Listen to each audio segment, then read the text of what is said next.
If you have watched Daredevil Born Again, then you know that Matt Murdock's moral code is tested in a way that makes you question whether sticking to your principles is always the right choice.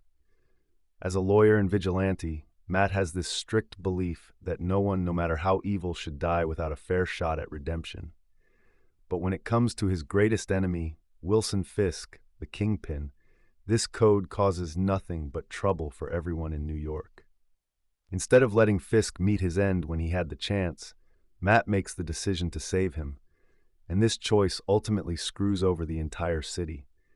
If Matt had just let Fisk get shot and die, people including Frank Castle wouldn't be stuck in cages, and New York wouldn't be under martial law. Matt's commitment to his moral code ended up causing more harm than good.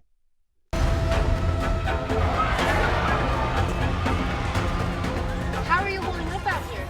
Yeah, so it's a blackout, obviously, and this one is that we have people actually boarding up their windows and doors instead of metaphorically, and then you have people who are looting, and then you have people like me who are just kind of watching everything happen.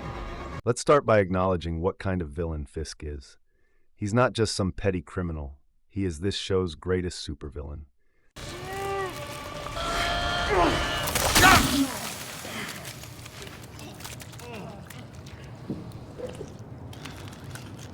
The Kingpin is the puppet master behind the city's worst problems. He's been pulling strings in politics, crime, and with the police, using his power and influence to crush anyone who gets in his way. Fisk is the kind of person whose presence makes everything worse. And yet, despite all this, Matt Murdock, the person who's been fighting against Fisk for years, decides to save him when he has the chance to let him die. While Matt might not kill him, it does not mean he has to save him. If you finally learn to do what is necessary, I won't kill you.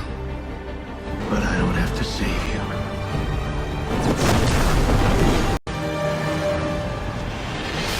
All Matt had to do was nothing while the assassination was taking place.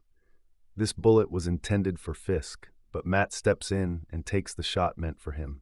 His instincts as a hero kick in, and he can't bring himself to let someone die, even if that someone is responsible for so much suffering. Fisk's death would have thrown his entire criminal empire into the ground. And for the first time in a long while, the people of New York might have had a chance to live in a less corrupt city.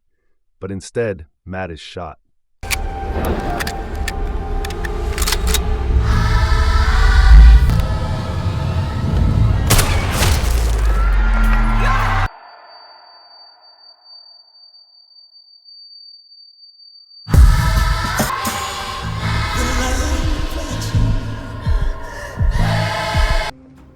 They're gonna go out there and hunt down not only Poindexter, but all vigilantes. There'll be no body cams, no due process, no warrants. Sir, The worst thing about this is that Fisk, after being saved, decides to try to repay this kindness by trying to kill Matt in the hospital.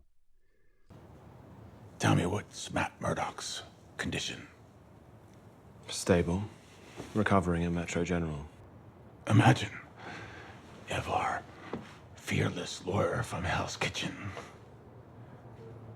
were to succumb to his wounds. A dead hero is better than a live vigilante. This goes to show that some people should not be saved, especially with what Fisk does after the attempt at his life. Once he's spared, New York is soon under martial law. The very city that Matt Murdock swore to protect becomes a prison, and it's all because of his decision to save Fisk. By choosing not to let Fisk die, Matt indirectly ensures that the city continues to be a battleground for corruption and violence. It's like he put the brakes on any hope of things getting better for New York, all because of his unyielding commitment to a moral code that doesn't leave room for situations where letting someone die might actually be the better choice. And in the immediate future, New York City is under martial law. The system isn't working. It's rotten. Corrupt.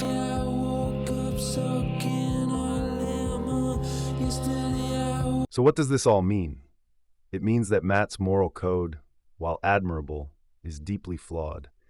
By sticking to his principles and saving Wilson Fisk, he causes a chain of events that leads to even more suffering for the people of New York. The city falls deeper into chaos, people are imprisoned, and innocent lives are destroyed, all because Matt couldn't bring himself to let his enemy meet the fate he deserved. It's a tough decision, and no one likes to think about it, but sometimes doing the right thing isn't always about saving everyone. In this case, letting Fisk die could have actually been the better choice for New York, and for Matt himself. But by adhering to his code and saving Fisk, Matt ultimately makes things worse for everyone.